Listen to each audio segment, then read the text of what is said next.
June 27th to order, please. A moment of personal reflection, first of all.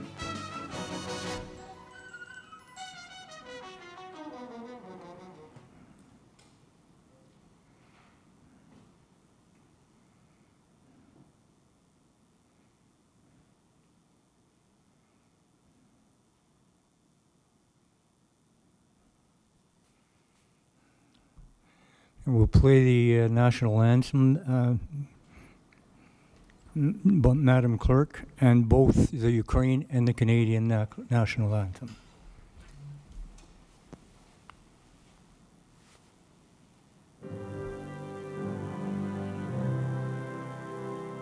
Oh, Canada, our home and native land, true patriot love in all of us command.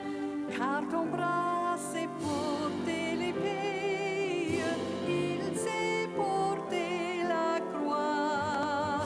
Ton histoire est une épopée des plus brillants exploits.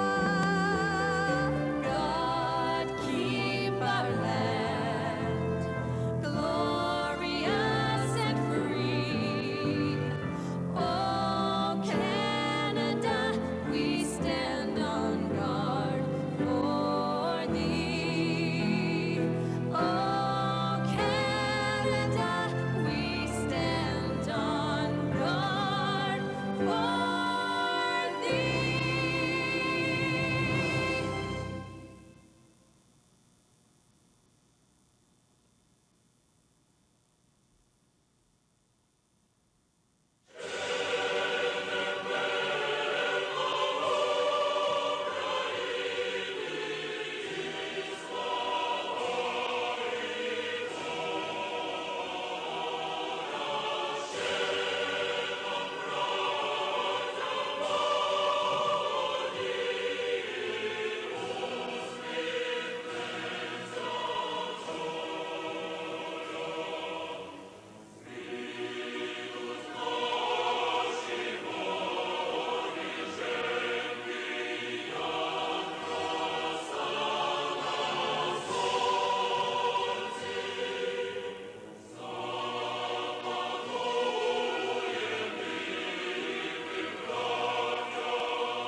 Now, may I have, we acknowledge that we are gathered on the traditional territory of the Mohawk people of Akwesasne. Madam Clerk, may I have a roll call, please? Acting Mayor Sid Gardner. Here. Councillors Dennis Carr. Claude McIntosh. Here. Dean Hollingsworth. Caroline Ebar. Présente. Councillors Elaine McDonald. Present. Todd Bennett. Present. Justin Towndale. Present. Éric Bergeron. Present. Mayor Grant and Councillor Dupel both send their regrets, Mr. Acting Mayor. Thank you. Additions, deletions, or amendments? Are there any amendments or I have two, Mr. Mayor. Yes. We have the addition of a resolution, Every Child Matters benches. And the second one is to move the financial statement under Communication Item 1 to be dealt with immediately after the presentations. Thank you. Now, I need a motion to adopt the agenda, please. Councillor Bennett, Councillor Towndale? Okay. All in favor? Yeah. Sorry about that. Any declarations of interest? Seeing none, we want to go into the committee of the whole. And the adoption of the minutes of June 13th, 2022. I need a motion for that, please. Councillor Hebert, Councillor McIntosh, all in favor? Presentations. This evening, we have presentations of the 2021 financial statements. We have Tracy Bailey, our General Manager, Financial Services, and Jamie Pollock from MNP. Good evening, Mr. Acting Mayor and Council. This evening, I'll be presenting a brief overview of the 2021 year-end. Following my presentation, the city's auditor, Mr. Jamie Pollock, will present the 2021 financial statements. I'd like to take this opportunity to thank Mr. Scrimshaw, the city's Deputy Treasurer, and his team for the work that they did in completing the 2021 year-end, and Mr. Pollock and his team for their audit work so that the 2021 financial statements could be presented this evening.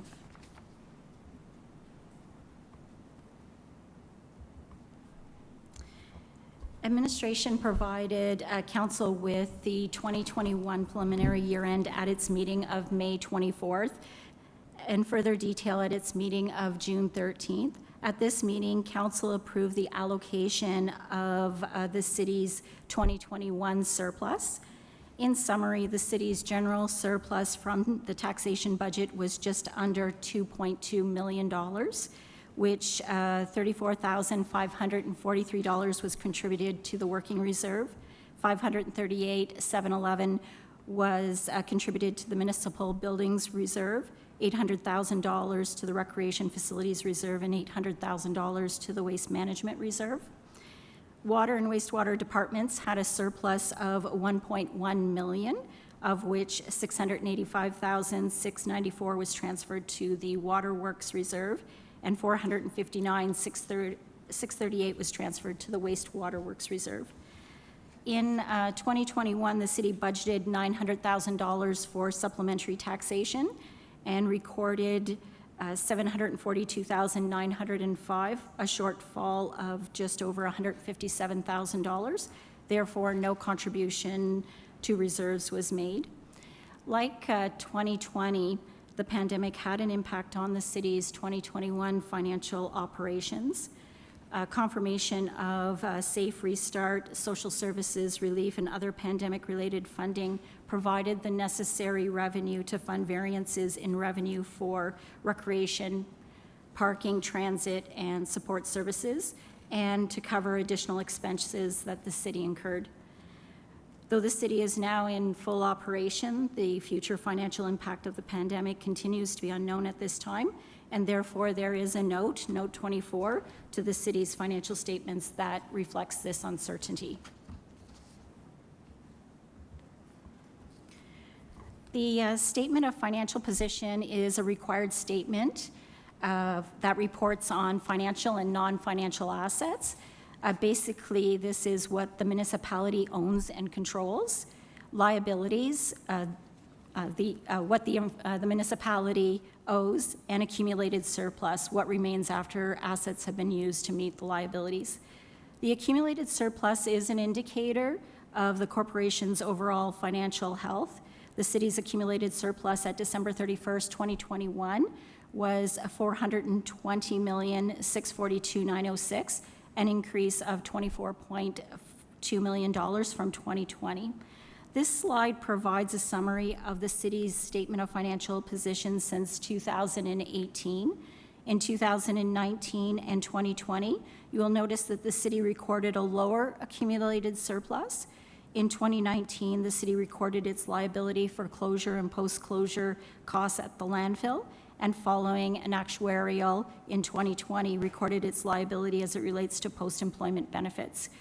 For 2021, the city's accumulated surplus is back in line to what we saw in 2018. Mr. Pollock will provide further details regarding the city's accumulated surplus during his presentation of the financial statements. Another required statement of the municipal financial statements is the consolidated statement of financial activities. This statement reports on revenues, expenses, and the results for the fiscal year. The first slide details revenue for the city. The pie chart illustrates revenue the city receives by source type. The chart below compares 2021 year-end to the 2020 year-end. Taxation revenue, the city's largest revenue source, not only reports tax dollars collected, but is netted with tax refunds. In 2021, the city collected $2.26 million more in taxation and refunded 2.6 less in tax refunds, hence the variance of 4.4 million. When compared to 2020, the city collected almost the same in 2021 for grants and transfer payments at approximately $67 million. Most of this funding supports services provided through human services departments for social housing and childcare. The city also receives funding for paramedic services and for Glenstordon Lodge. The city recorded an increase of $3.6 million in fees and services in 21 when compared to 2020. Increases in revenue stemmed from water and wastewater billings, recoveries for COVID-19 clinics, and because we were open for more months in 2021 than in 2020, more revenue was generated in recreation services, though not at budgeted levels. Due to additional tonnage, the city received more tipping fee revenue and an increase in recycling revenue due to an increase in market prices. The variance in other municipalities of $748,000 from 2020 to 2021 is an increase in funding from SDG for their share of paramedic services, human services, and Glenstordon Lodge operations. This second slide illustrates the city's financial activities, provides for variances in expenditures by service, comparing 2021 with 2020. Social and family services makes up the largest area of expenditures. The increase in revenue for social housing and childcare noted on the previous slide correlates or is offset by the increase in expenditures in this area. The increase is partially offset by decreases in Ontario Works expenditures. The increase in protection and health of just under $3 million is related to fire services, police services, and paramedic services in their response to the pandemic. Also, the city received additional funding for its community paramedicine program in 2021 in the amount of $680,000. The increase in environmental services is the change to the city's landfill closure and post-closure liability at $1.95 million. The city saw an increase in its contracts for curbside collection and recycling processing in the amount of $450,000. These increased costs were offset by approximately $200,000 in savings in water and wastewater for salary, materials, and utilities. The change in expenditures for recreation and cultural services is related to the reinstatement of recreation programming in 2021 that had been canceled due to the pandemic in 2020. The decrease of expenditures from 2020 to 2021 of just under $1 million for planning and development is related to the small business loans issued in 2020, a decrease in funding provided through the city's community improvement program, and an accounting change in recording the city's transfer of MAT revenue to the Tourism Department Development Corporation.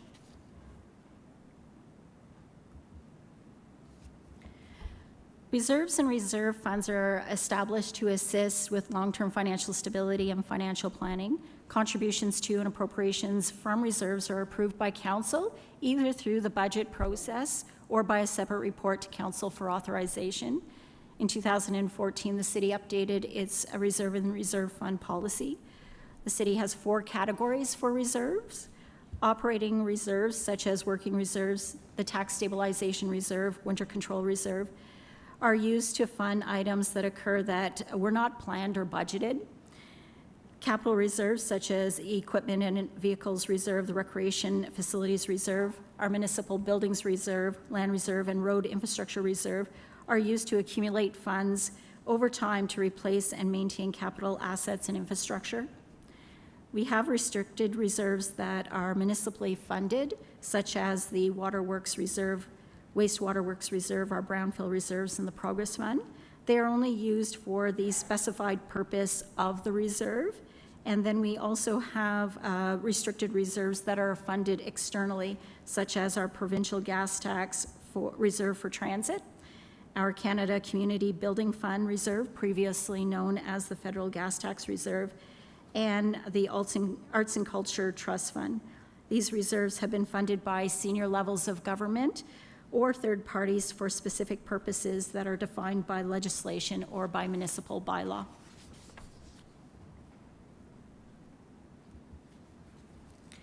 At December 31st, 2021, including its obligatory reserves, the city's reserves were just under $72 million. Though an increase overall when compared to 2020, it is important to note where the reserves are held. In the first chart on the left, we see an increase of $546,000 in operating reserves. In 2018, operating reserves totaled $8.6 million. In 2019, the city's seen a decrease in its operating reserves stemming from the refund of taxes. The city continues to make progress in increasing its operating reserves. Currently, operating reserves are just over $5 million. Operating reserves provides the municipality with flexibility to bring the operating reserves to its target balance, calculated at 10% of the previous year's levy, or approximately $7.4 million. The city plans to continue to budget contributions to the working reserve through the budget process. The city's capital reserve continues to increase. In 2018, capital reserves were in a negative balance of $141,000. In 2019, a positive balance of $507,000, $2.7 million in 2020, and just under $5.4 million at December 31st, 2021. The target balance for capital reserves is calculated at 50% of the previous year's amortization cost, excluding water and wastewater. In 2021, the city reached its target balance of $5.1 million. Through the annual budget process, the city is following its long-term financial plan to ensure capital funding is available as assets require repair or replacement. The city's restricted reserve saw a net increase of $5.6 million when compared to 2020. As noted, restricted reserves are utilized for specific purposes. The three largest changes to restricted reserves included an additional $2.9 million in the Canada Community Building Fund Reserve. Funds in this reserve have been committed to capital projects through the 2022 budget and previous years. In recording the 2021 Cornwall and Area Housing Surplus, $1.2 million was contributed to the Cornwall and Area Housing Operating Reserve, and just under $1.1 million was contributed to the Safe Restart Funds Reserve, a temporary reserve to hold unspent COVID funding received from the province. At December 31st, 2021, the Safe Restart Funds held $1.8 million to be used in 2022. Reserves and reserve funds are an important element of the city's financial plan. By maintaining reserves, the city can accumulate funds for future or contingent liabilities, a key component of sound long-term financial planning practices. The reserve and reserve fund policy ensures that annual reporting to council will occur at the same time that the city's financial statements are presented. The 2021 annual report on the status of city reserves is included on this agenda. The city plans to update its reserve and reserve fund policy later this year when it completes an update to its long-term financial plan. This slide provides an overview of the city's capital fund. Major capital works are not normally completed in the year the budget was approved. Many capital projects take several years to complete. At the end of each year, administration brings a capital carry-forward report to council to ensure the appropriate spending authorities are in place to continue with capital work. The last column at the left of the chart notes that at the beginning of 2021, the city had just under $10 million of unapplied capital outlay related to ongoing capital projects. This means that the city supported capital expenditures through its own cash flow. The city is financing a number of projects such as the redevelopment of the Municipal Works Yard, Fennel Crescent Pumping Station, the Justice Building HVAC replacement, Waste Management's flare replacement, and the Brookdale Avenue CN overpass. The city only borrows the required funds at specific intervals of the project's progress or when the project is complete. During 2021, the city contributed just over $42 million to the capital fund and spent $28.6 million. At the end of the year, the city had $3.2 million in unapplied capital receipts or capital funding not yet spent.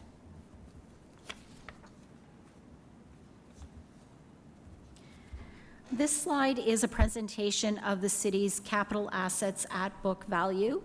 In 2016, the city updated its asset management plan to include all city assets. At that time, city assets were valued at $1.33 billion. Currently, the net book value of city assets is $466 million. Water, wastewater, road network, and the municipal facilities continue to be the largest asset categories for the city. As council is aware, on January the 1st, 2018, Ontario Regulation 588-17, Asset Management Planning for Municipal Infrastructure, came into effect. Over a 6-year period, the regulations set out requirements for asset management planning to help municipalities better understand their infrastructure needs and to inform infrastructure planning and investment decisions. As part of this regulation, by July 1st, 2019, municipalities were required to adopt an asset management policy. Council adopted its strategic asset management policy for the city on June 10th, 2019. In March 2021, due to the COVID-19 pandemic, the provincial government amended the regulation to adjust the deadlines. The timelines are now as follows.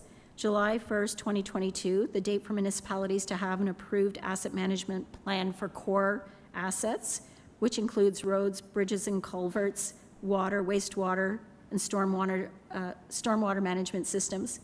This project was included in our 2020 budget. At the council meeting of June 14, 21, council awarded the RFP for this work to GM Blue Plan Engineering. City staff and staff from GM Blue Plan continue to work on this AMP. It will be presented to council later this summer. On by July 1st, 2024, the date for municipalities to have an approved asset management plan for all municipal infrastructure assets that identifies current levels of service and the cost of maintaining those levels of service. And by July 1st, 2025, municipalities have an approved asset management plan for all municipal infrastructure assets that builds upon the requirements set out in 2024. This includes an identification of proposed levels of service, what activities will be required to meet proposed levels of service, and a strategy to fund these activities. Municipalities will also be required to update their asset management policy. This slide presents the balance of the city's tangible capital assets at book value at December 31st, 2021 by asset type. The net book value is the original cost of the asset less accumulated amortization. The second column of the table titled Assets in Service in the amount of $794 million represents the cost to buy, construct, or rehabilitate assets. The accumulated amortization or depreciation of these assets total $344.7 million. At December 31st, 2021, the city had $16.6 million in assets under construction, not yet in service, for a net book value of just under $466 million. Assets under construction includes the Municipal Works Yard, Brookdale North Sanitary Sewer Project, and continued construction activities for the city's road network. The last column on this chart indicates that overall the city has approximately 59% of useful life remaining for its assets. This is one indicator that the city is tending to and reinvesting in its assets. It is important to note that the city like many other municipalities, does have backlogs to address. Keeping assets in a state of good repair helps to ensure that assets are delivering their intended services to the community.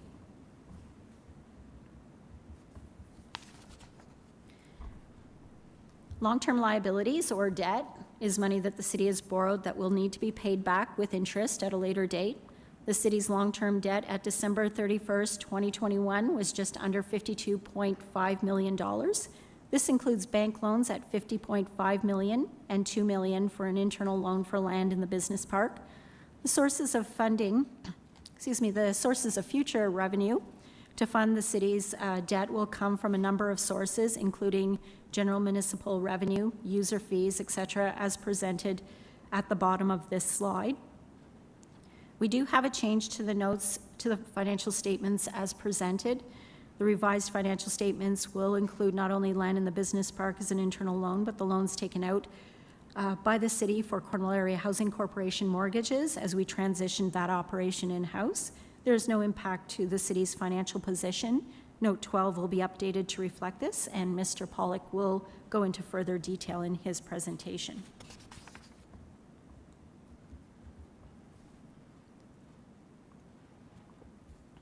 This slide provides the details specifically for our bank loans.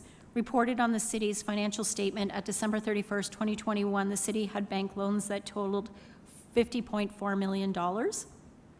This includes bank loans for vehicles and equipment in the amount of $7.2 million, $28.2 million in bank loans for municipal facilities, including the wastewater treatment plant, the Benson Center Municipal Works Yard, and the EMS facility.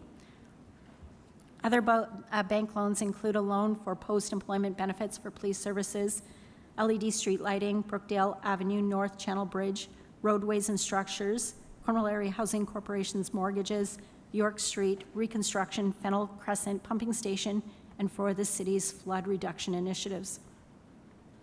In 2021, the annual principal repayment for the city was $8.5 million, and the annual interest cost was $1.5 million, totaling $10 million in debt payments.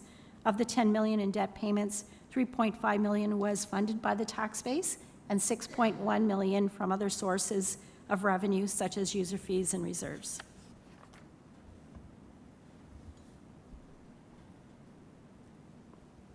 The city is required to record its PSAB liabilities on its financial statements. These liabilities represent an obligation of the city for past transaction that will result in a future cost.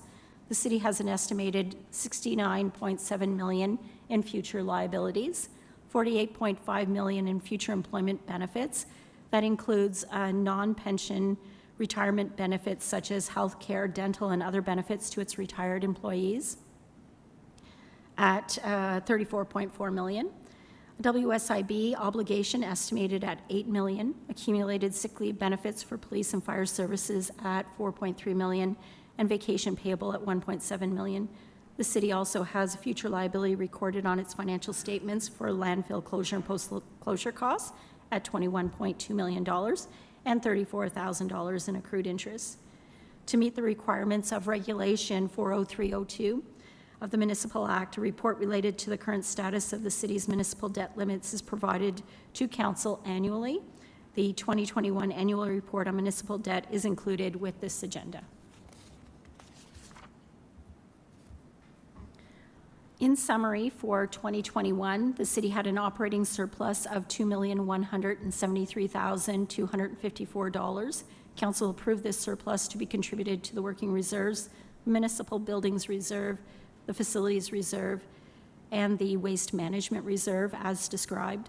The city had a surplus in water services of $685,594. This surplus was transferred to the waterworks reserve. The city had a surplus in wastewater services of $459,638. This surplus was transferred to the wastewater works reserve. The city entered into financing agreements, long-term debt, for the sum of $16.2 million. City reserve and reserves funds totaled $71.7 million. Through conversations with the city's auditor and discussions with the audit committee, the city's financial position continues to be strong. We would also like to take this opportunity to let you know of a few initiatives in 2022 for financial services. Financial services began upgrading the city's accounting system in 2019. In 2020, accounting staff will undergo the final stages by implementing the accounts payable and purchasing modules to complete the transition. The accounting department will undertake a review and update of the city's long-term financial plan. As part of the long-term financial plan, the city's policies relating to capital, debt management, reserves, and investments will be reviewed. The city's accounting department has been working with the city's infrastructure planning department to complete an asset management plan for core assets. This AMP is scheduled to be presented to council later this summer. The city will complete a development charges study in 2022 and update the city's DC bylaw.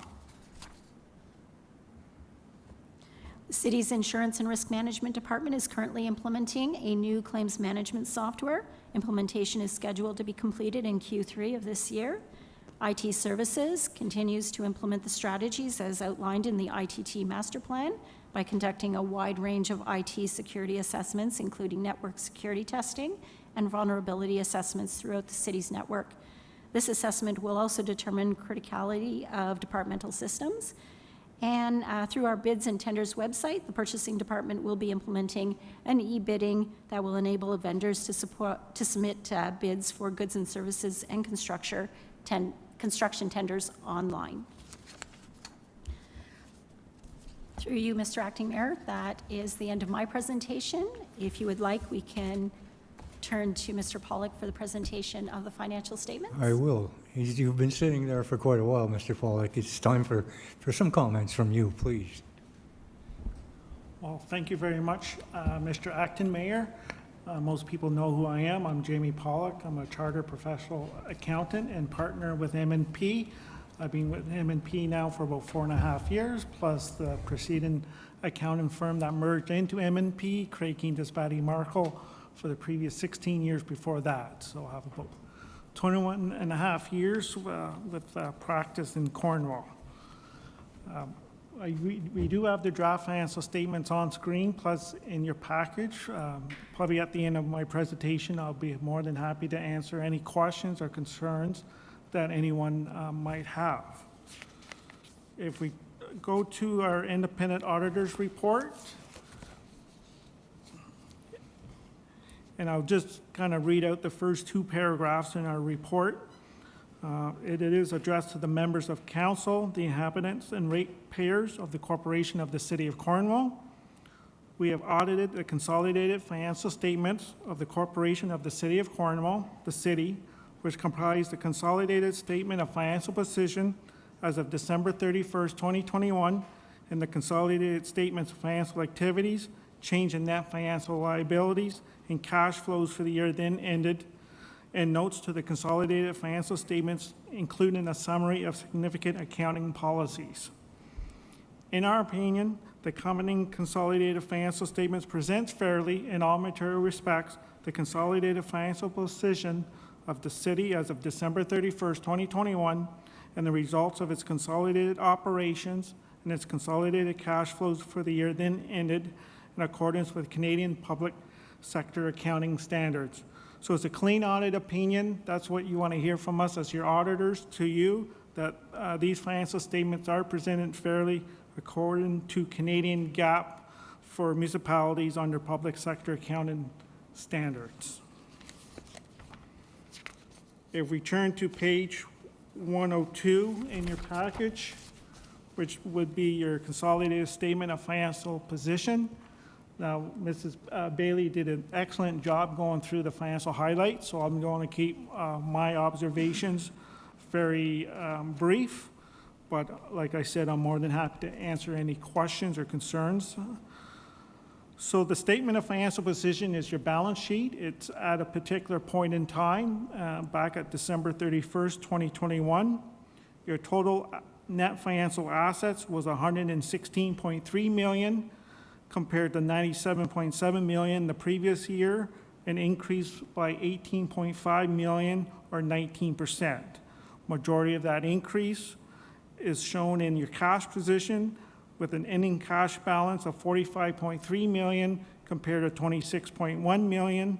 The the increase of 19 million, and that comes from really two sources. One, your combined operating and water and sewer surpluses for the year, which was $3.3 million, plus the issue of new debt that you raised to help finance your costs and your capital projects. That amount of new debt raised in the year was $16 million. If we look on your financial liabilities, total liabilities is $163.6 million compared to $152.6 million, an increase of $11 million from the previous year. Majority of that increase is under net long-term liabilities. The last line before the total, $50.5 million compared to $42.7, net increase of $8 million. But as indicated, you received proceeds from the issuance of long-term debt of $16.2 million, less debt payments of $8.5 million in the year. The other increase under liabilities is mainly the increase in accrued landfill closure and post-closure costs at $21.2 million, an increase of $3.3 million from the previous year. These are future liabilities that the city is expected to incur based on the current usage of the landfill site. The expectations when it's expected to be closed in 2036, or no, 20, yeah, that's going to come sooner than later. It's expected to be costing $38 million for this city.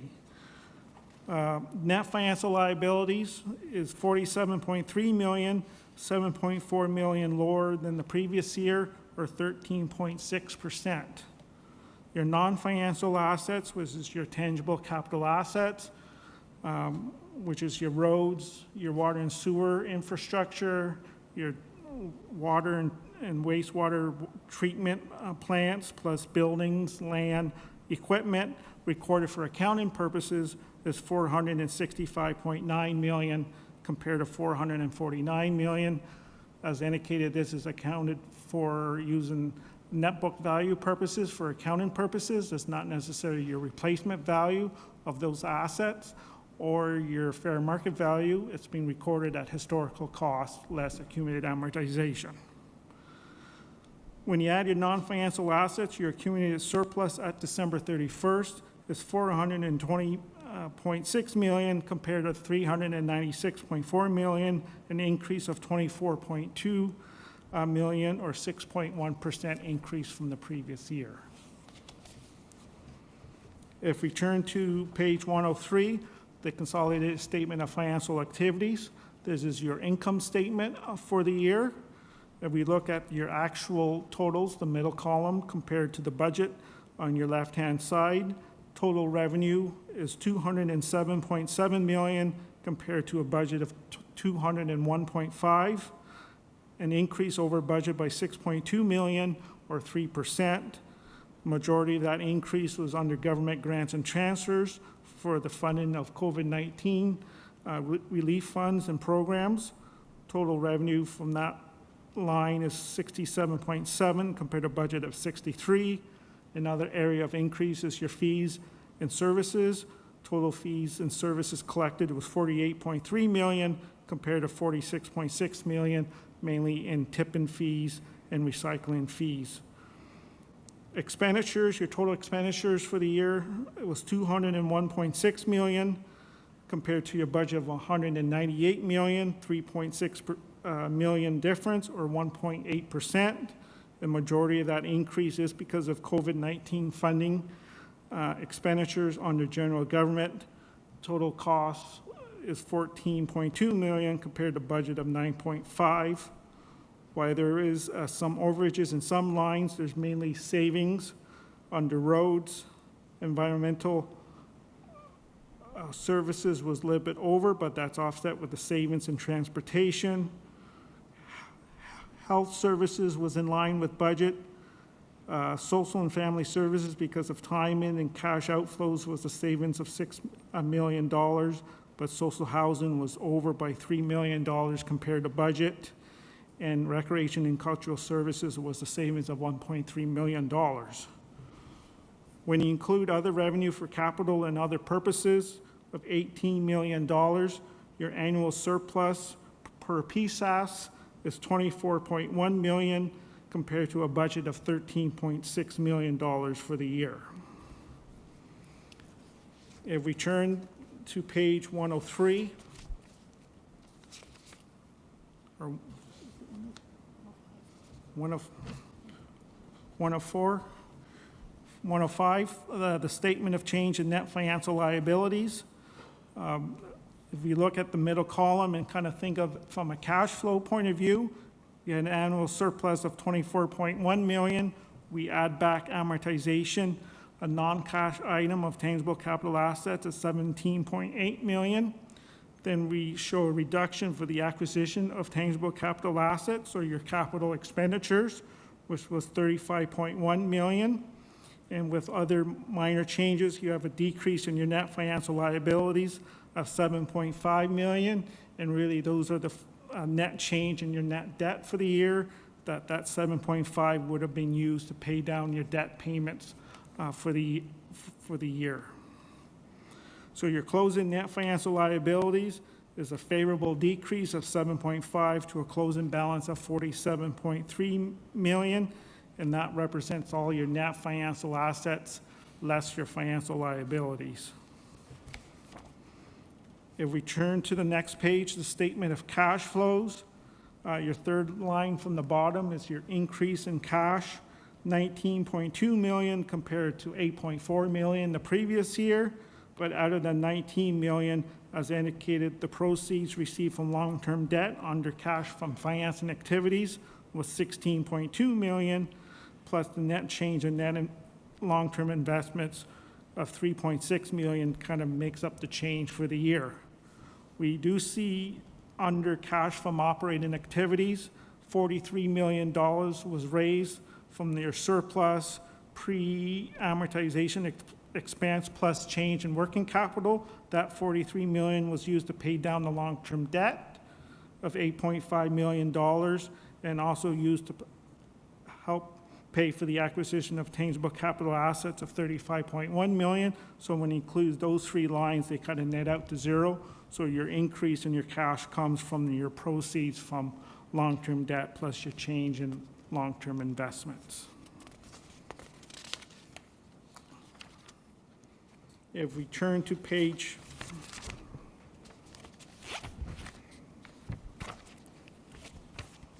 to the schedule of accumulated surplus, which is my page 8.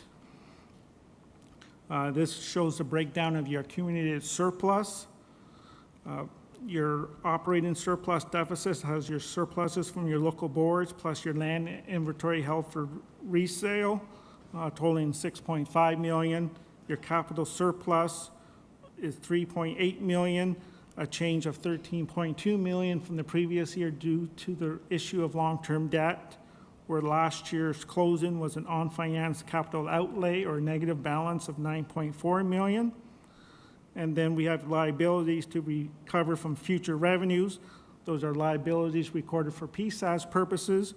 They're not due really today, but they will be due in the future, so we still have to record them as a reduction of your overall surpluses. So we have a net operating accumulated deficit of $61.8 million compared to $70 million the previous year, but it is a favorable increase of $8.8 million or 12.4%. Your reserves and reserve funds, the total is $66.5 million, an increase of $6.3 million from the previous year or 10%. And I'll go into more detail later on. And your invested intangible capital assets rose by $8.9 million or 2.3% from the previous year at $416 million compared to $407. So your total accumulated surplus at December 31st, 2021 is $420 million compared to $396 million. The increase is your overall annual surplus for the year of $24.2 million.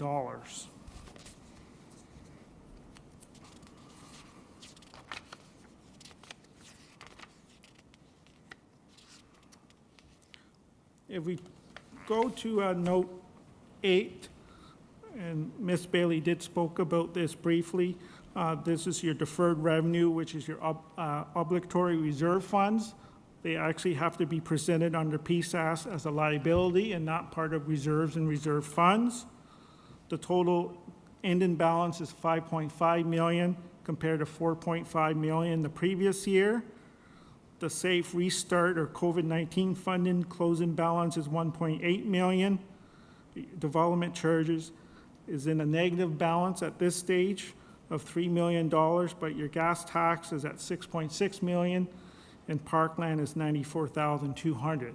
These funds represent funds that you have received but not yet spent, and you have an obligation under those funding criteria to spend those dollars accordingly in the near future. If we turn to note 12 for net long-term liabilities. As indicated, your bank loans is $15.4 million. A small change, we had internal loans from reserve funds in your package at $2 million. In fact, it should be $3,580,378 to account for the internal loans for a mortgage between the city and Cornwall Area Housing when the mortgages from the reserve funds was used to help pay for the AHP project, and that outstanding balance is $1.58 million at December 31st, 2021, plus the internal loan by $2 million that was used to purchase land in the business park a few years ago. We take off the internal loans from reserve funds for financial statement purposes, resulting in $50.5 million in long-term liabilities of long-term debt. Payments over the next 5 years for 2022 is expected to be $7 million.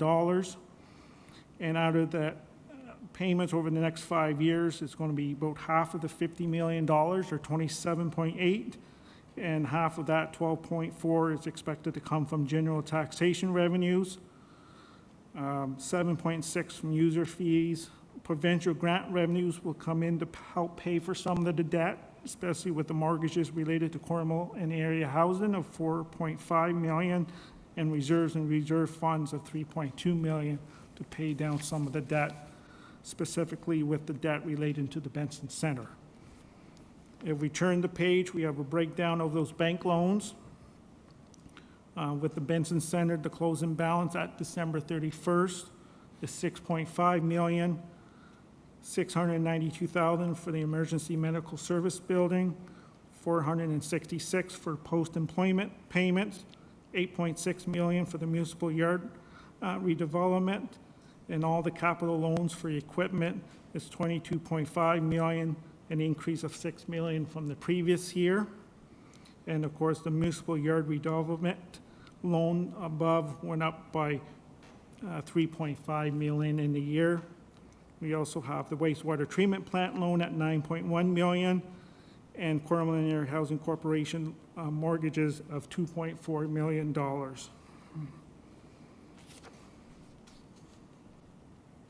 If we turn to note 17, reserves.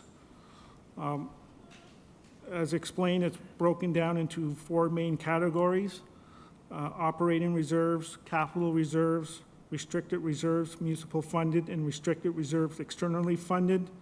Your reserves total balance is $28.3 million compared to $23.3, an increase of almost $5 million or 21% from the previous year.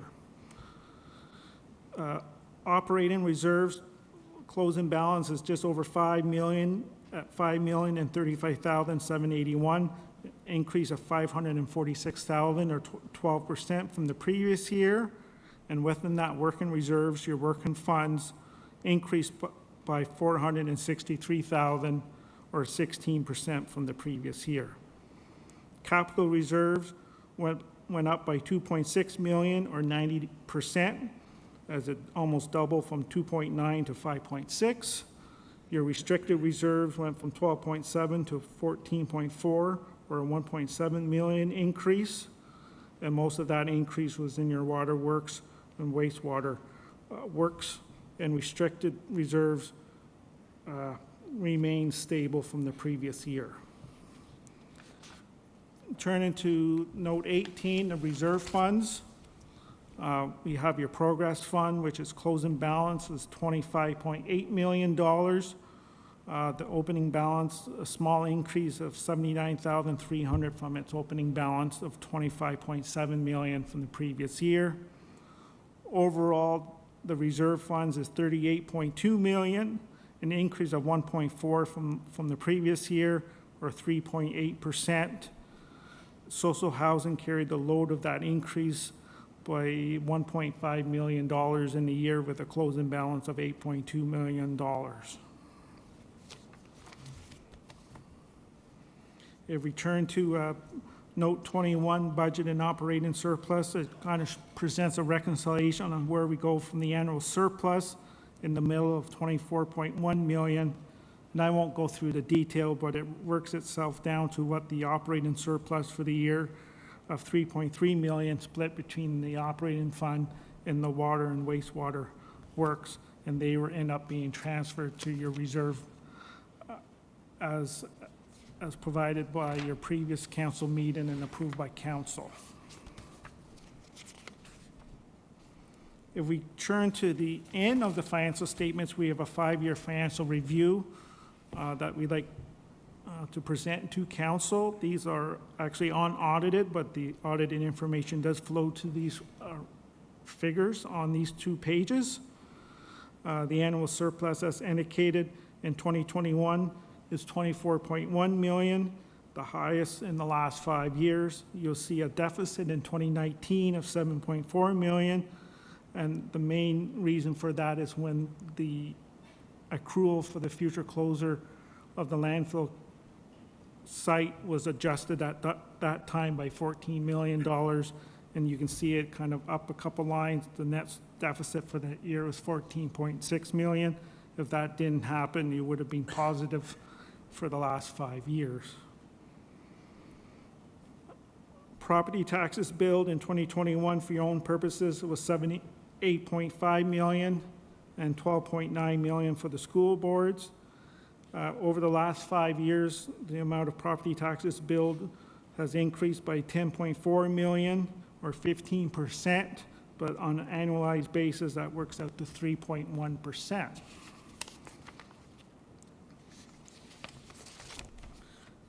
But that increase of 3% in taxation revenue comes from 2 sources, and it comes from almost equally. When you look at your residential and multi-residential taxable assessment on a weighted level, it was $3.1 billion for 2021, and that has increased by $226 million from 2017, which works out to 1.5% on an annualized basis. And also, when you look at your municipal residential tax rate, the tax rate was 1.521. That's increased by 1.6% from the last 5 years. Overall, an increase of 11.2, but it's analyzed at 1.6. So when you add those 2 together, 1.5 and the 1.6 results in your taxable property revenue increase by 3%. So as an auditor looking at that, your growth in property tax revenue comes from 50% from assessment growth and 50% in your tax rate. As I throw out a lot of numbers, the financial indicators kind of really summarize on how you stand financially. When you look at your tax arrears, your percentage of tax outstanding to your current levy is only 3%, and your total levy is 3%. And it has slowly decreased from the last couple of years. So the amount of tax year arrears you have outstanding is very low compared to the amount of taxes that you raise each year. As indicated, your municipal debt is $50.5 million. Your annual municipal debt charges is $7.2 million, an increase of $2.2 million in the last 5 years. But when you look at some of the ratios, like your long-term debt to tangible capital assets, that amount is 10.8%, sorry. which has kind of remained stable over the last 5 years. Your debt charges to operating revenue under flexibility is 3.47%. That has increased slightly, but I think anything under 10% is a good number to have. Your total operating revenues to taxable assessment is 4%. So your operating revenue is going up each year, which is good for the municipality compared to your total assessment. Operating grants and transfers to operating revenue is 32.6%, almost in line in the last 5 years. But one thing, when you look at your total grants and transfers, including capital items, that percentage is 30.9%, which has been decreasing slowly over the last 5 years, which indicates that as your revenue base, you're going to have the amount of government funding and percentages decreasing, so you, as a city, as a municipality, will have to raise more money as it incurred over the last 5 years from your user fees or your tax base. The reserve coverage, when you look at your total reserves and compared to your operating expenditures, that percentage is 14.06%. It's been the highest in the last 5 years. That's been growing steadily, and that's kind of the position that we'd like to see the city take. Ideally, our probably rule of thumb for the city of your size with your type of expenditures would be about 15%.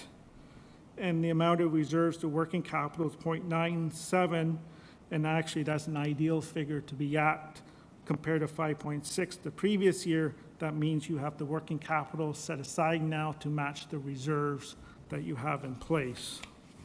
Where in previous year, you did not have the necessary working capital to match your reserves because most of your,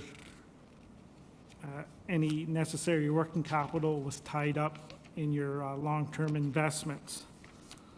So when you look at these financial indicators and the amount of reserves that you had and what you have at the end of the year and your operating surplus that you had for the year and the amount of net financial assets, or the assets part that you have, I could say that the city is in really good financial shape and you had a good year. That sums up in these financial reports, and based on our audit, we're prepared to issue a clean audit opinion on these financial statements. So that is our financial report and auditor's report for the year ended December 31st, 2021.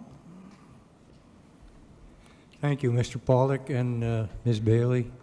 It made some interesting reading on the weekend, for sure. Now, questions from council, please.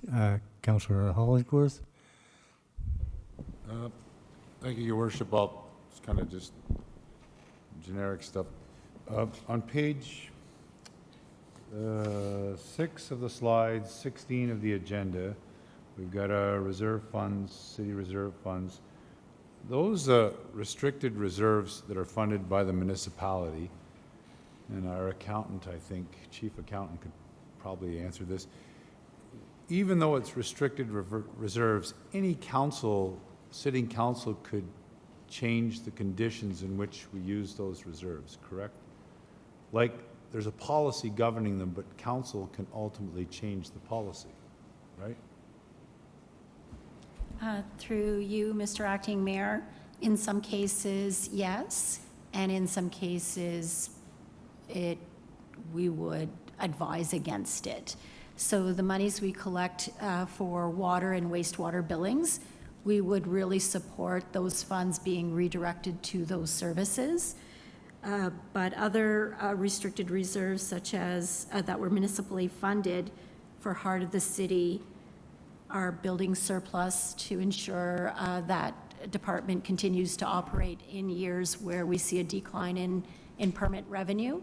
Those funds can be redirected, but right now they're directed that way because of policy. I guess my point is there's no provincial or federal legislation that guides how council determines how to use those restricted funds.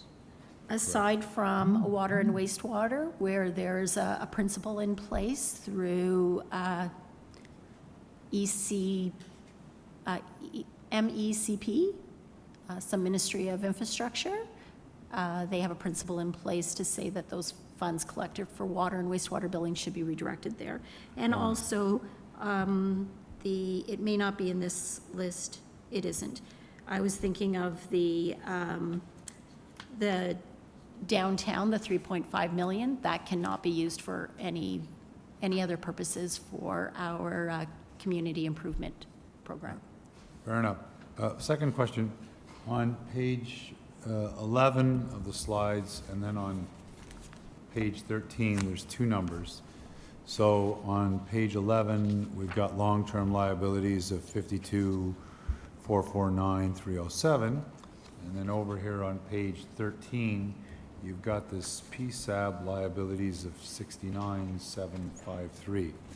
From my perspective as a non-accountant, which number should I be more concerned or focused on? Are we $52 million is liability, or are we $69 million liability? Because that's a considerably different number. Through you, Mr. Acting Mayor, we are both. So add those two numbers together, and that's the city's liabilities. So we're like 120 million. Okay. 120 million. And so the first slide, page 11 or page 21 in your council agenda package, that lists our long-term liabilities commitment as Right. far as debt payment. Right. The others are estimated future liabilities related to the landfill site, Right. future employment benefits, et So in cetera. reality, we're about 120 million bucks in terms of long-term, short and long-term liabilities. Is that making sense? Correct. And Mr. Pollock described how future revenue sources would fund that. Okay, the third question is on that same page, on 16, you've got us at about $71 million in reserves, and the auditor's report, total reserve and reserve funds on page 110 of the agenda, and I think it's page 8 of the report, it says $66 million in total reserves and reserve funds. Which number is the number? So when the city reports its reserves, it reports all of its reserves, reserve and reserve funds. But the presentation of the financial statement is a little different, where Note 17 reports our reserves and restricted reserves, but Note 18 presents our reserve funds.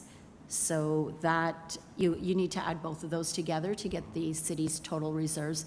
And we also have obligatory reserves, such as the federal gas tax, that really for financial statement presentation, it's more of a deferred revenue than a reserve. Fair enough. Then the last question, two more short questions, Mr. Acting Mayor, to our auditor. Two things. In terms of the overall reserves, and I think you answered it, but let's just be, are we in good shape from a reserve perspective, or are we okay? Like, where would we rate out of, say, 1 to 5? 5 being good, 1 being not so good. Where would we kind of fall in terms of how much reserves we have versus what we should have? Well, that's a really good question, because you could probably ask 10 different accountants. Right. And we can give you 10 Which is different why answers. I've already asked our accountant, but I'm curious as to what an outside kind of perspective had. I would say you're at a 4. Okay? I think you're in good financial shape, and you have good reserves set aside, but you're not quite there based on your policies of what you have established and what the targets that you need to reach. So you still got some room to grow to meet those targets. And then at the same time, based on updated policies and updated your asset management plans, those amount of reserves and reserve funds will change like on an annual basis. And through the audit committee, we kind of discussed the positions of the operating reserves and the working capital reserves, and we know that has been positive improvement over the last years, but you still have some more way to go to meet your targets that's outlined in your reserves and reserve fund policies. Okay. Last question. There is a sentiment amongst some councillors that we are taking on too much debt. Are we taking on too much debt? In your professional opinion? I think there's two ways to answer that question, and just by looking at kind of the ratios and kind of where I expect an organization of this type. And that's why I like to look at debt charges to operating revenues. Your percentage is 3.47%. For a single tier municipality, I recommend that never go higher than 10%. With the city, you probably should be a little bit below 10% just because of the size and kind of the amount of debt that you currently have. But then your long-term debt to tangible capital assets currently is at 10.8%. And I expect that to be maybe around 15%, so you do have some room to go. Also, at the same time, you want to look at debt as in good debt or bad debt. And when you look at the debt levels that you have and what you have incurred, I will say most of your debt levels is considered good debt. It's for assets that's being used by your residents and ratepayers. And are they producing kind of income in some ways to the municipalities or providing service to the community? And I'll say, yes, you have a lot of good debt, and there's nothing wrong on taking on more good debt if it's for the benefit of the municipality. And the third thing, and I believe it, I don't have that figure, is your annual repayment limit, which your administration can provide to you, that you can fund up to 25% of your annual revenues. And you have such a leadway there that you could take on more debt. So right now, when I look at these financial statements, and based on your cash position, your long-term investment position, and your reserve funds, I would recommend that you could still take on more debt at this stage. Okay. There's still some more room to do that. Okay. One last question. Ms. Bailey, for some reason, the number 157 million comes to mind. Is that making sense in terms of how much debt province sort of says we could take on if we wanted to stretch ourselves to the, I know there was like 300, then 180, but for some reason the 157 is the number in my head. Have I got that right? Through you, Mr. Acting Mayor, I believe the 157 may be the 10% of own source revenue, and the 300 and some, the 25% of own source revenue for the province limit. So there is a report in front of council this evening that explains that. Kind of merging two reports at the same time here, I guess. I'll wait until the appropriate time. That's great. Thank you, Your Worship. Thanks for your time. Anyone else? Councillor Elaine? Thank you, Mr. Acting Mayor. So two questions. The first one on page 11, which is also numbered 21 of the slideshow, long-term liabilities. I wonder if Ms. Bailey, you'd explain the internal loan land in the business park, 2 million. Was that to purchase land in the business park? Through you, Mr. Acting Mayor, yes, I believe it was several years ago that the city repurchased, we sold land and repurchased the land back. And so we took out an internal loan, meaning we borrowed money from reserves in order to pay for that purchase. And subsequently, we have sold the land in 2022, so that internal loan will not show itself in our 2022 financial statements. And you'll see also our land reserve will not be in a negative balance. Okay. And that's an instance of one of those good loans. It's a good loan. Obviously. And my other question is on page 5, also numbered page 15. Under social and family services, I see that there's obviously an increase because of provincially funded programs for childcare, social housing, for example. But then there's a reference to decreases in Ontario Works.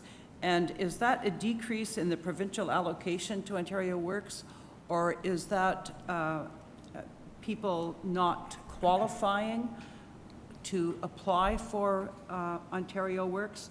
What has made for the decrease in Ontario Works? Perhaps Ms. Morgan might want to respond to that. Yeah, or whomever you direct. Through Ms. you, Bailey. Mr. Acting Mayor, I think two things are happening. We had some programs shift from Ontario Works to social housing, so there was a decrease in one year to the other, but also a change. It's not the decrease is not about individuals no longer qualifying, though. So I may pose the question to Ms. Morgan for further description. Through you, Mr. Acting Mayor, just to touch base on what Ms. Bailey has said, it's exactly that. We also had some reductions in expenses through a COVID year with staffing, not replacing staffing issues and attending conferences and the way we're funded by the province. That would show those decreases, but they weren't reflective of not providing services to clients. Thank you.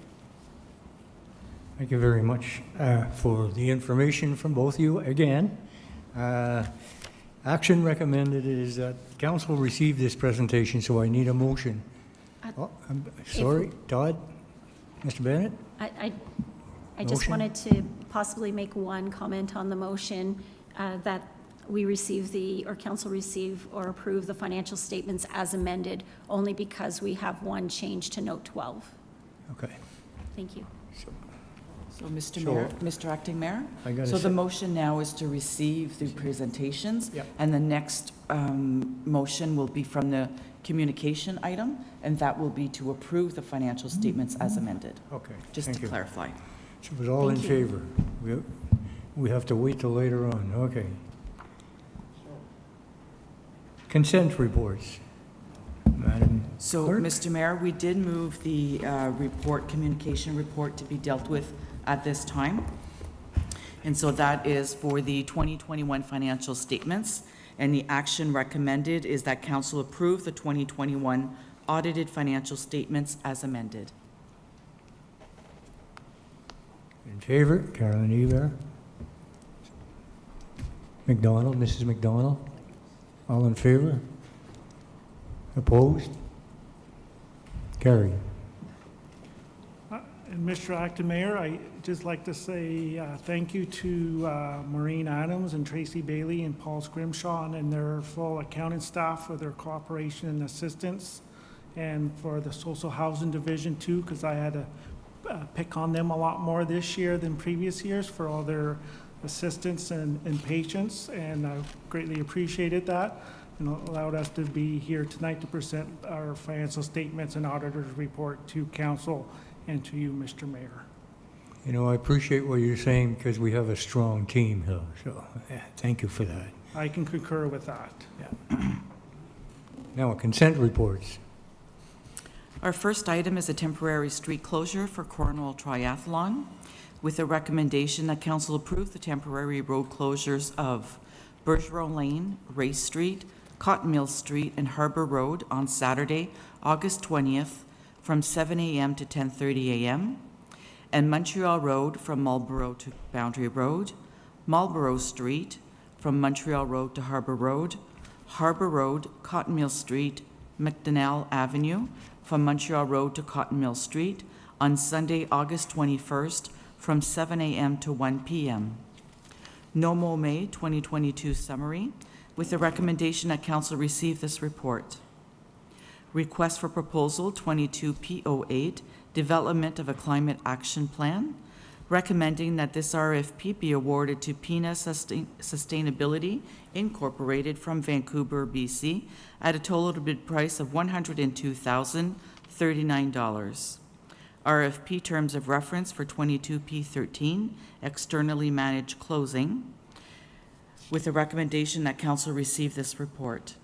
Tender 22T22, Analytical Laboratory Services, with a recommendation that this tender be awarded to Eurofins Environmental Testing Canada from Nepean at a total bid price of $280,767 for all sections of the tender for a 3-year period, with the option to renew for an additional 1-year term. Tender 22T28, Supply of Gasoline and Diesel Fuel, with a recommendation that this tender be awarded to W.O. Stinson and Son Limited from Ottawa at the total bid price of $3,650,151.60 for a period of 2 years, with the option to renew for 2 additional one-year terms being the best bid. Non-competitive procurement, building automation services for recreation services, with the recommendation that council approve the non-competitive procurement of the all-inclusive maintenance agreements to Simons Canada Limited for a 3-year period at a total cost of $174,124 excluding HST for the Cornwall Civic Complex Aquatic Center and $104,094 excluding HST for the Benson Center. Thank you, Madam Clerk. So we Now- are looking for one motion to approve all of these reports. So I need a motion from Councillor Bennett, seconded by Councillor, I was going to say Hollingsworth, but it's not, it's Towndale. All in favor? Thank you. Carried. Now, we're going to communication reports. Oh, resolutions, I'm sorry, we have one resolution here. So, Yes, Mr. Mayor, and in my haste to provide copies, I forgot to keep a copy for myself.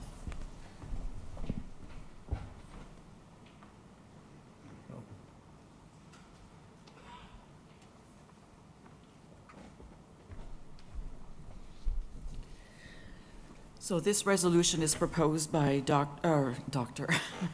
Councillor McDonald and Councillor McIntosh. Every Child Matters benches. Whereas since 2015, when the Government of Canada accepted the Truth and Reconciliation Report and the 94 calls to action, we have had the opportunity to forge a new relationship with the Indigenous people of Canada, and especially our neighbours in Akwesasne.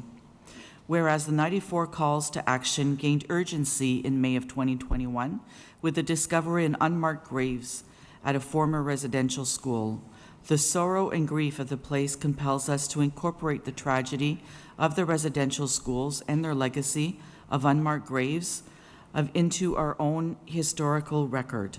Kamloops and the other sites whose discoveries are ongoing invite us to own the actions of our forefathers and mothers, and by accepting and understanding them, to move into reconciliation.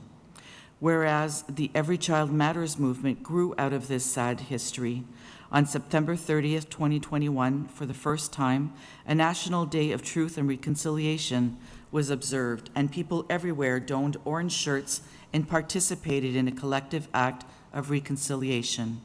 Whereas today, the Mohawk Council of Akwesasne has offered Every Child Matters benches for installation and display in Cornwall in a prominent public space. Whereas the benches will be both a permanent memorial of the children who died of neglect and mistreatment in Canada's residential schools and a tangible sign of our community's commitment to reconciliation. Now therefore be it resolved that the City of Cornwall partner with the Mohawk Council of Akwesasne to install 3 orange steel Every Child Matters benches in Lemureux Park for the public use and engagement as a permanent testament that every child does matter.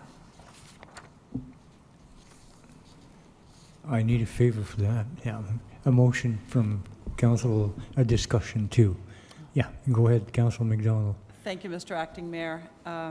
This is an absolutely wonderful opportunity, the fact that Akwesasne has offered us this gift of these benches. And I'm just sorry that the public obviously can't see the beautiful benches that we have the benefit of at the table here, but people will soon see them in Lemureux Park.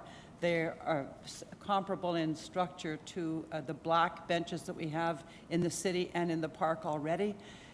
Same quality, at least the same quality, perhaps better, but they're a bright orange, and they have the motto that every child matters embedded in the steel at the back of the bench. So given that this is Indigenous History Month, and we still have 3 days to go, this is fortuitous that this opportunity has come to us now, and I urge, and I'm sure all my peers will endorse this gift and our partnering with Akwesasne, because initially they were curious about how much it would cost to install them, and happily now we're not. telling them anything about cost. We're actually offering them that we do the installation, and as quickly as possible. They're really pleased at our response, our expected response, and urging us to move on this as quickly as possible. So that's it. Councillor McIntosh? Yeah, I support this because it's a really wonderful opportunity to move ahead on this. I'm just wondering where they'll be installed exactly. Who will decide that? Well, I hope that that will be decided after a discussion I had with Jamie Fothrop. He thought that it would be appropriate for him and his crew, his people, to walk the park with the chief or the chief's representative and to choose a very high public, high-profile place, because that is the intention, that this be a really significant marker forever in the park. So I mean, who knows? I don't know if there's room around the children's play area, and given the fact that this is a child bench, it would be wonderful to have it near the child's play area, the splash pad and all that, if there's space. So of course, that'll depend on the land, you know, the ability of the land to sustain the concrete base that will obviously have to be installed, and hopefully it'll be a negotiated choice. For me, it's a heart thing. It tugs at my heart, and it's a reminder that this cannot happen again to children. And so it's there in the park. You're going to see it. It's going to say every child matters, and it will remind us of what happened to those children. I much appreciate that resolution. Thank you.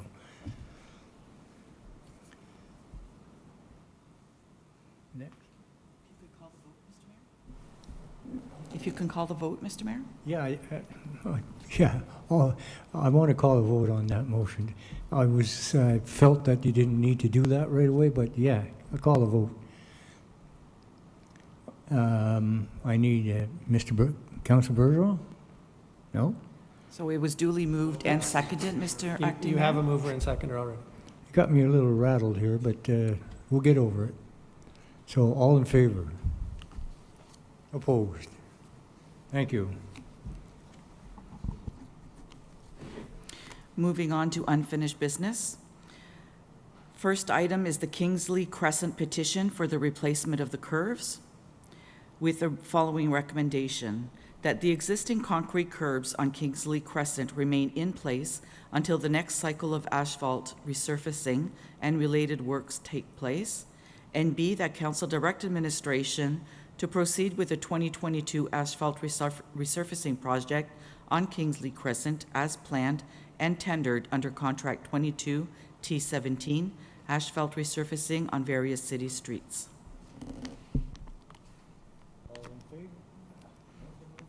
Yeah, I need a mover and a seconder, please.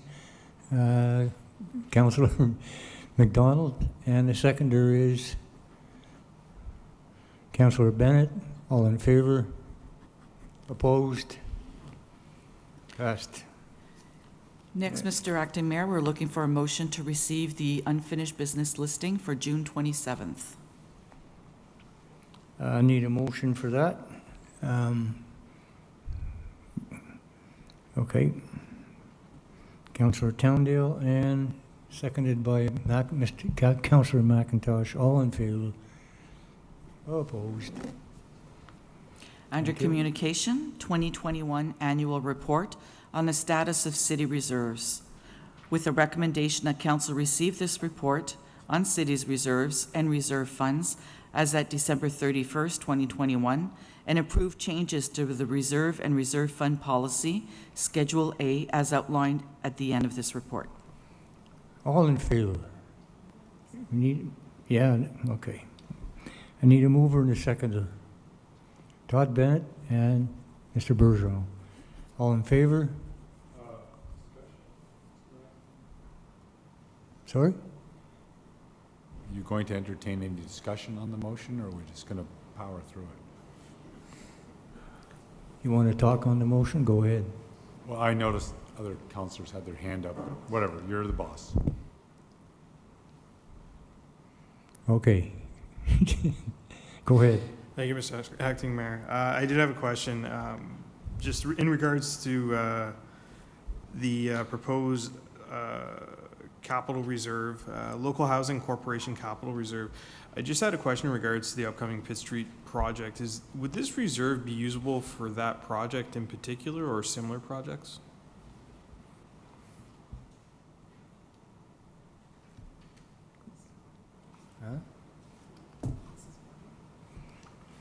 Mrs. Morgan? I'm sorry, Councillor Townsend, can you just repeat the question, please? Yeah, yes. So the proposed local housing corporation capital reserve that's being created here as part of the changes, for example, the Pitt Street project that's up and coming, would this reserve be usable for that project in particular or similar projects? Through you, Mr. Acting Mayor. So this reserve is being established as a starting fund for a capital reserve like many of our other capital reserves within the city to preserve ongoing assets. Typically, we wouldn't borrow or use these reserves for brand new developments. They'd be used to maintain existing assets. Okay, thank you. Go ahead, Mr. Hollingsworth. Thank you, Mr. Acting Mayor. In the report, on page 144, it was suggested, and I think I got this number right, that we budget $250,000 a year to get ready for the closing of a landfill site. And if I'm not mistaken, we only budgeted $200,000 this year. So the question is, I guess, to Ms. Bailey, if it was suggested or recommended that we go to 250, why did we only budget for 200,000?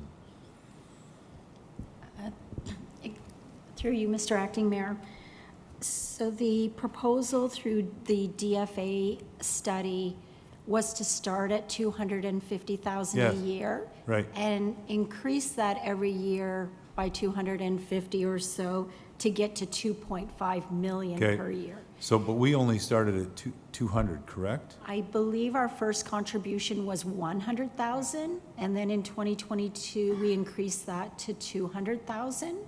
And really, the reason for the contribution being lower than the recommendation is because pressures on the municipal budget didn't allow us to put more than that. And at the same time, the contribution to $2.5 million a year and then every year after means that we would manage the landfill with cash in a reserve, where we may take a position or a recommendation to council that we continue to increase that to the amount that a long-term debt the reserve would support. So much like the wastewater treatment plant, where we got up to $1 million a year, and then that $1 million contribution to reserved turned into interest and principal payments for that renewal of that asset or extension of that landfill. Thank you. That being said, Mr. Acting Mayor, as one member, and I don't know if I'll be around in the next term, but if I happen to be, I think the landfill site is a long-term reality, and I would be prepared to sacrifice or chop or cut or tweak something else to get to the number as per recommended, because the landfill site, whether we like it or not, is going to close, and we need to have the appropriate financing in place.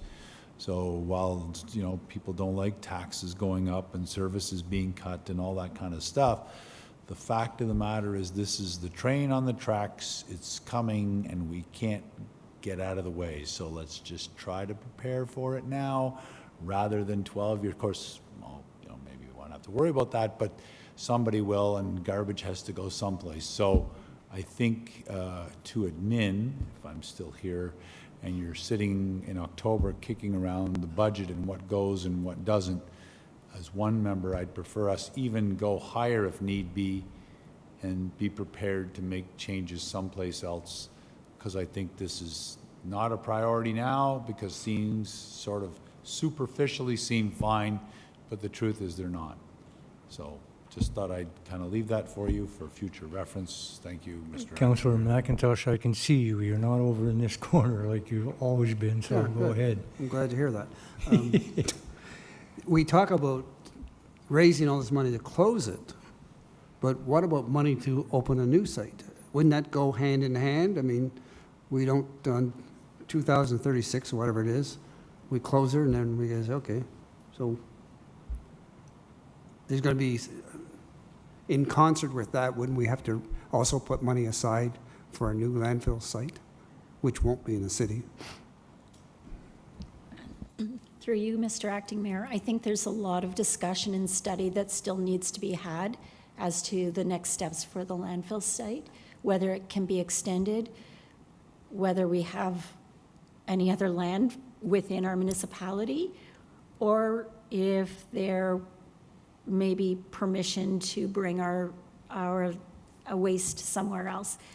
Not all of those conversations or decisions have been made yet, but we have, of course, we're preparing for that now, and we're having those conversations. Yeah, this goes beyond, the cost of this also is the cost of finding a new site. It's not just closing it up. If it's 50 million to close it, how many million is going to take to open a new site, I guess? If that is the option that presents itself as the best option, there would be a cost there. An observation, I think somewhere down the road, we got to sit down with our neighbors, and I understand South Glengarry, I believe, is also facing a situation where they're going to have to close theirs up in the next 15 years or so. So I think there's going to have to be some thought about a regional site, but that's for future councils. Anyone else? Okay. The action recommended is that council receive the report, so I need a motion to receive the report.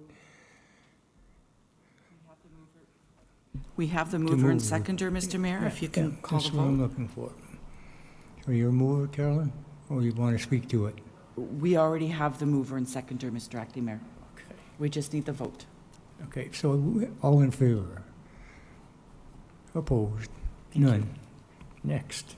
2021 Annual Report on Municipal Debt Limits, with a recommendation that council approve this report as required under the Municipal Act, Ontario Regulation 40302.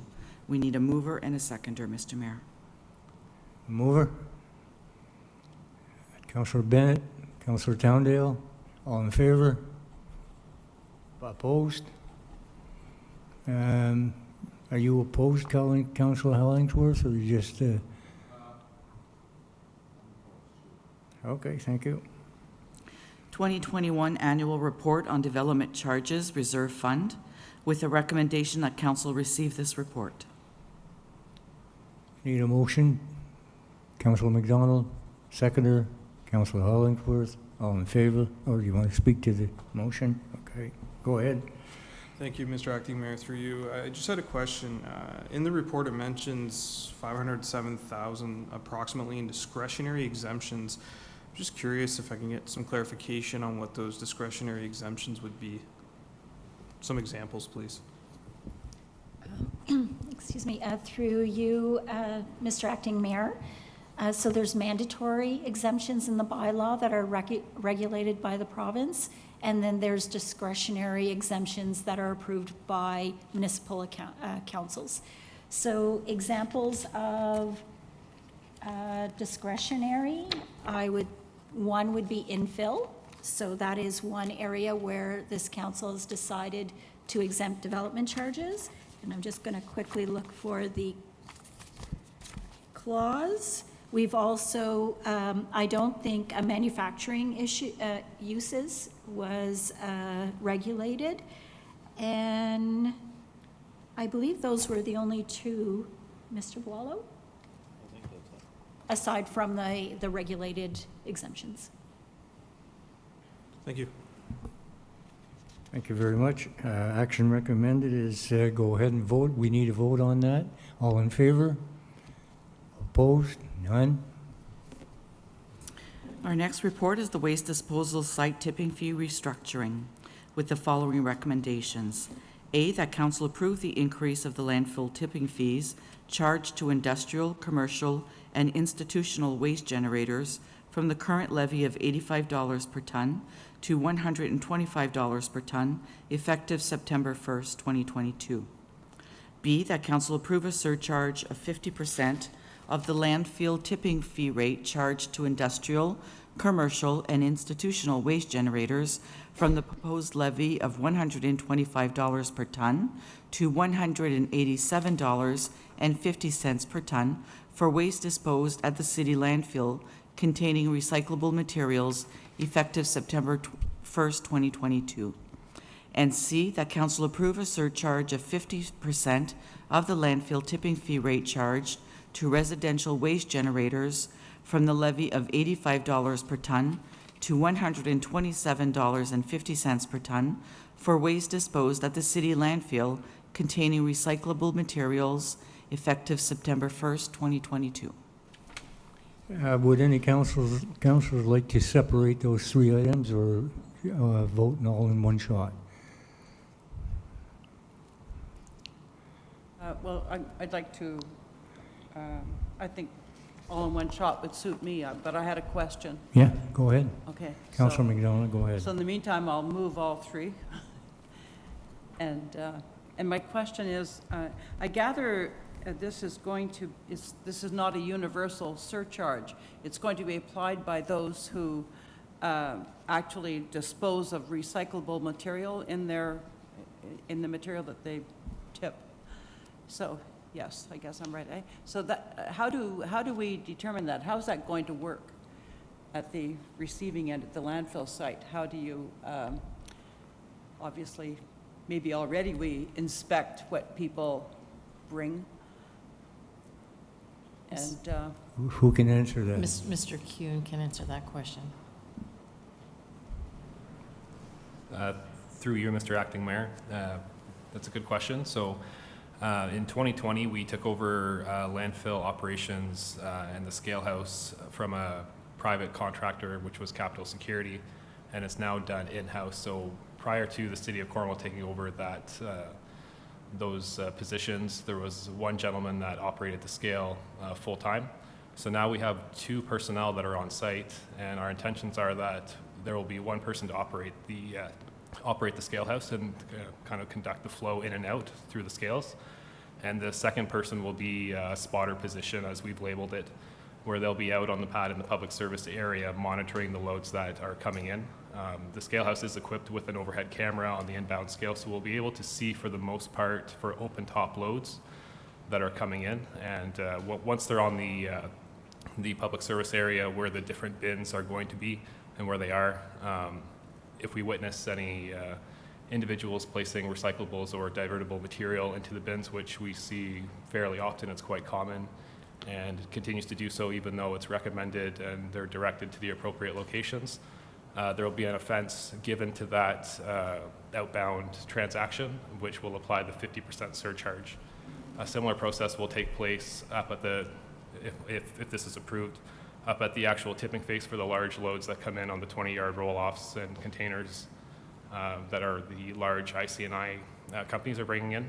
We'll be reliant on our contractor to kind of radio down or call down to the scale staff, and the spotter will go and investigate, and then we'll give that customer a offense with the applicable surcharge. okay, a follow-up question then. Do you anticipate this is going to take, add a lot of time to the process, initially at least, maybe?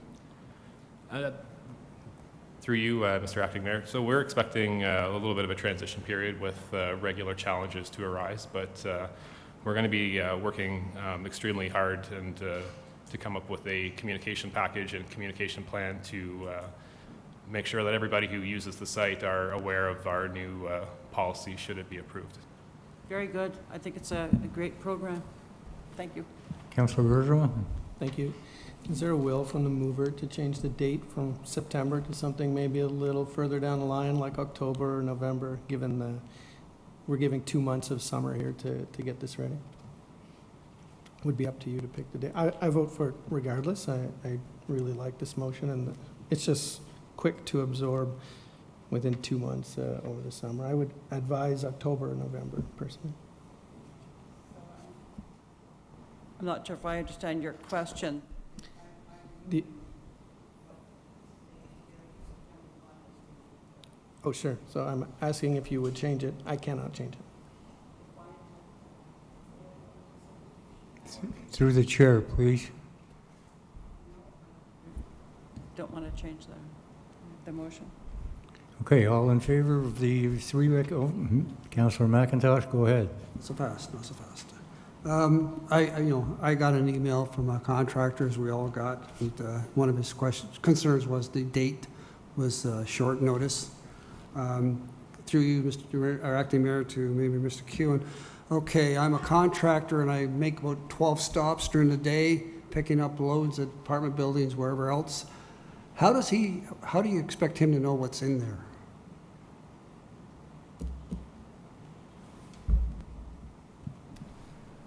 Through you, Mr. Acting Mayor. For the most part, our biggest concerns with the ICNI proposed rate is our large-scale commercial, industrial, institutional properties. For the most part, they come in with open-top, 20-yard roll-off containers that are from one specific address, and those are our biggest target right now. Now, we do understand that there is a number of, we call them front-loading bins, where they are collected from multiple stops in a front-loading type dumpster. Mm-hmm. And in that case, the fee will be ultimately levied to the contractor, and it will be their responsibility to bill their customers. But in the meantime, the city will be developing pamphlets and a strategy of communication for the contractors to deliver to their individual customers, in hopes of minimizing that issue. Yeah, I'm trying to follow this. How does the contractor bill a customer that he doesn't know who put the cardboard in the bin? Or is the contractor just saying, okay, I guess I'm on the hook for it? Through you, Mr. Acting Mayor. So that is an issue that will have to be developed to have a solution to. I think he wants a solution before this kicks in, though. I don't think, it's not the, I mean, the contractor should know before we pass this. Why is he bearing the burden of his customers who he doesn't know who put the recyclables in? Through you, Mr. Acting Mayor, I'll let Mr. DeWitt speak on this. Yeah, I'll pass that over. Bill, go ahead. Through you, Mr. Acting Mayor. First of all, from my perspective anyways, the contractor should be putting that onus back on his customers. And how does he check? The driver can check to see, can look in the bin to determine if there's any recyclables there. Also, all these companies now, especially with the front load type trucks, they know exactly what kind of weight they're picking up from each customer. So if there's materials that should be recycled and they're picked up, the surcharge could be distributed back to that customer. So it is possible. I'm having trouble following that, but I can put out bags in my front yard and put, you don't know what's in the bag. I can put recyclables in my regular garbage, and you'll have no idea I'm doing that, and they have no idea tracing it back to me. I'm going back to the contractor. I think he's in the same boat. I just think it's slightly unfair to say that he should know what he's picking up. But anyway, that's another argument. But Councillor McDonald. Just a follow-up question to either Mr. DeWitt or Mr. Kewen. I'm wondering, we're not talking about the ordinary garbage pickup. We're talking about a contractor specifically probably working a site and doing his own tipping, like going to the dump with the materials he's demolished on site or something like that? Or are we talking, in fact, about a contractor who picks up things from different sites in one trip? Through you, Mr. Acting Mayor, we are actually talking about, there are waste management companies there that pick up waste They're contracted to pick up waste from various industrial, commercial, and institutional establishments. But we're also talking about renovation contractors who are doing a renovation at your home, and they bring waste to the landfill site, and we're asking them, or we're demanding them, to sort that waste so that the recyclables are taken out and the waste goes to the landfill. Councillor Hollingsworth? Thank you, and I don't care who answers it, if I'm a contractor and I know you're eyeballing my loads to make sure that I'm not bringing recyclables in, what's to stop me from just putting a cover on my trailer, or like if I have one of those twin axle jobs, right, where I'm loading it up with construction materials and some is legit and some is not, what's to stop me from kind of creating like a button-down kind of trailer just so that you can't technically, kind of obliging you almost to pull the thing back? And if that's the case, isn't that going to slow things down? I've been there on a Saturday morning around 11 o'clock and it's already backed up to the gate line. How is that going to work? Through you, Mr. Acting Mayor, most of those larger loads are going to be dumped at the tipping face, and the contractor will, our contractor that operates the landfill site, will advise the scale people that there's recyclables mixed in with the load. So you're going to have a guy at the bottom of the landfill site watching them dump their loads? Is that That's the plan? essentially what's happening. All right, I'm glad I'm not the guy at the bottom, but fair enough. Thank you, Mr. Acting Mayor. Now, I had a mover, but I didn't have a seconder for this, all three. I had a seconder, Carolyn Hebert, all in favor? Mr. Acting Mayor, can Sorry, my apologies. I had you down, Councillor Towndale, but I forgot. So, away we go. That's okay. Thank you, Mr. Acting Mayor. Through you, just want to make a few comments.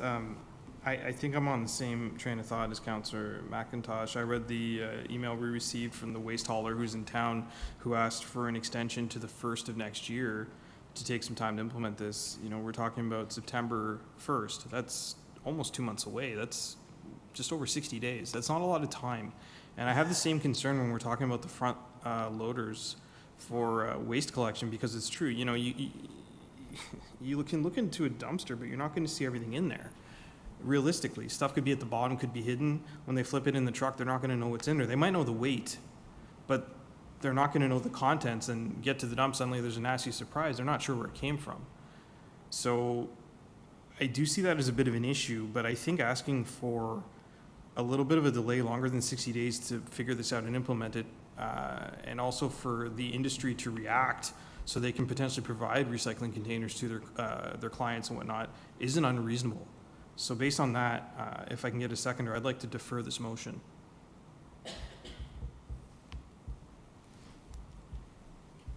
You want to defer this motion? Yeah.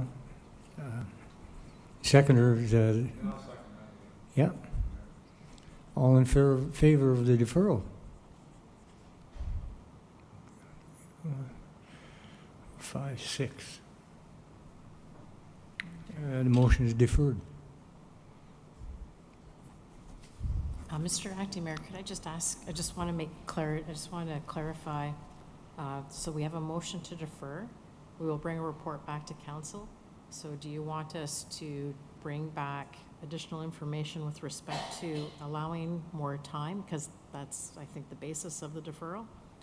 Yes, please, Madam CAO, and maybe if we haven't already, maybe speak to some of the waste haulers in the city, just to consult with them. I'm not saying do a full public consultation, but just touch base with them to see perhaps if, you know, there's a more reasonable timeline from their perspective. Obviously, I think this is a good idea. I think it makes a lot of sense, but I'm just concerned about implementation timelines. Thank you.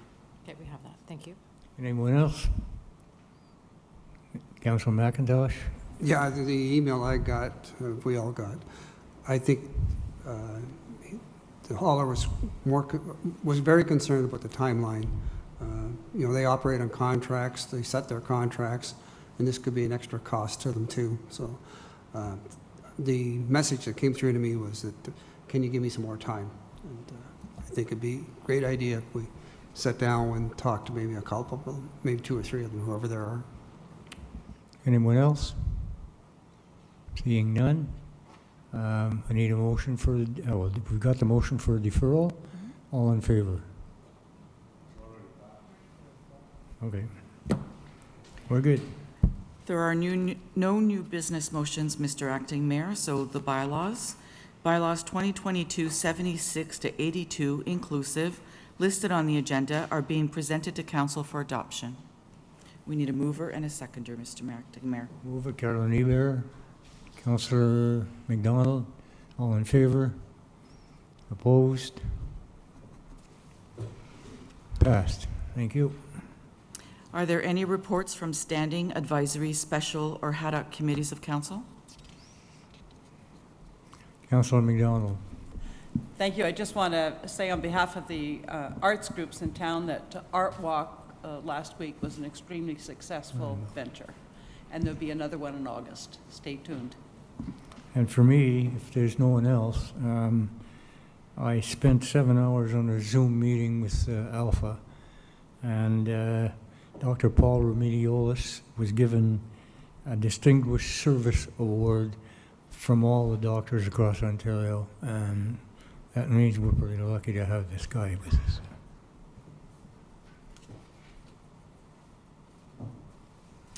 We are now looking for a motion for the confirming bylaw.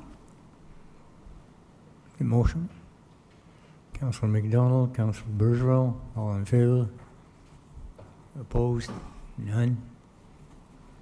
And a motion to adjourn, Mr. Mayor. Well, Acting we need to Mayor. have a motion to adjourn. It's time to go home. So, where's the motion? Councillor Hollingworth, Councillor Ebert. And thank you for your patience.